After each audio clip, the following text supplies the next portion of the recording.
औज़ुबिल्लाहिमिनश्शैतानिर्रजीम बिस्मिल्लाहिर्रहमानिर्रहीम। अस्सलाम वालेकुम व्यूअर्स। सबसे पहले तो इस चैनल को सब्सक्राइब कर लीजिए और बेल आइकॉन को प्रेस कर लीजिए ताकि इस चैनल पर दी जाने वाली इन्फॉर्मेशन से आप अप टू डेट रह सकें। हमारा आज का टॉपिक है एक्सपोनेंट्स। एक्सपोनेंट्स के बारे में आज हम आपको बताएंगे कि एक्सपोनेंट्स से पावर क्या होती हैं। तो इसकी डेफिनेशन में हम लिख रहे हैं कि इन ए की पावर के, A is called base and के इज़ कॉल्ड एक्सपोनेंट और पावर। ये हमने ए लिखा है, ये नीचे लिखा और इसके ऊपर रेड ए के ऊपर जो छोटा सा के लिखा गया है, ये बेसिकली जो के है इसको हम एक्सपोनेंट या पावर कहते हैं। कहता है exponent is an integer which shows a number of multiplication of its base. ये क्या जाहिर कर रहा है? बेसिकली ये जो के है ये जाहिर कर रहा है कि ए कितनी दफ़ा मल्टीप्लाई हुआ है।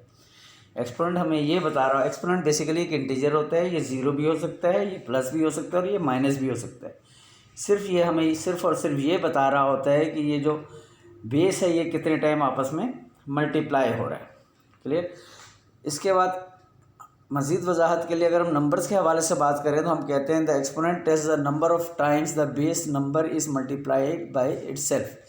हम ये कहते हैं कि कोई भी नंबर कितनी दफ़ा आपस में मल्टीप्लाई हो रहा है, ये एक्सपोनेंट इस बात को जाहिर कर रहा होता है। यहाँ हमने जो एग्जांपल ली है इसमें 4 की पावर 3, ये 3 जो है बेसिकली एक्सपोनेंट है, यानी हम 4 को 3 टाइम मल्टीप्लाई करेंगे तो रिज़ल्ट हमारे पास आ जाएगा 64।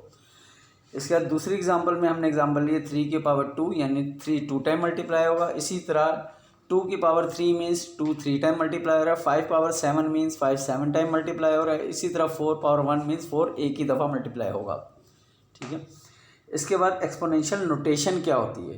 कहता है the notation which express the product of an integer by itself several times is known as exponential notation. क्या कह रहा है? कह रहा है कि बेसिकली एक ऐसे नोटेशन, एक ऐसी अलामत जो ये एक्सप्रेस कर रही हो कि कोई इंटीजर कितने टाइम आप खुद से मल्टीप्लाई हो रहा है, वो एक्सपोनेंशियल नोटेशन कहलाती है। जैसे कि एग्जांपल में हमने लिखा इन 64 इज इक्वल टू 2 की पावर 6। अब ये जो 2 की पावर 6 है बेसिकली ये एक्सपोनेंशियल फॉर्म है किसकी? 64 की। इसी तरह 8 is equal to 2 into 2 into 2, ये हमारे पास बनेगा 2 की पावर 3, यानी 8 की एक्सपोनेंशियल फॉर्म बनेगी 2 की पावर 3। इसी तरह 6 टू 5 की जो एक्सपोनेंशियल फॉर्म बनेगी, 6 टू 5 को अगर हम मल्टीप्लाई करें 5 को 4 टाइम तब आता है, तो ये हमारे पास आ रहा है 5 की पावर 4। इसका मतलब है 6 टू 5 की जो एक्सपोनेंशियल फॉर्म बनेगी वो बनेगी 5 की पावर 4।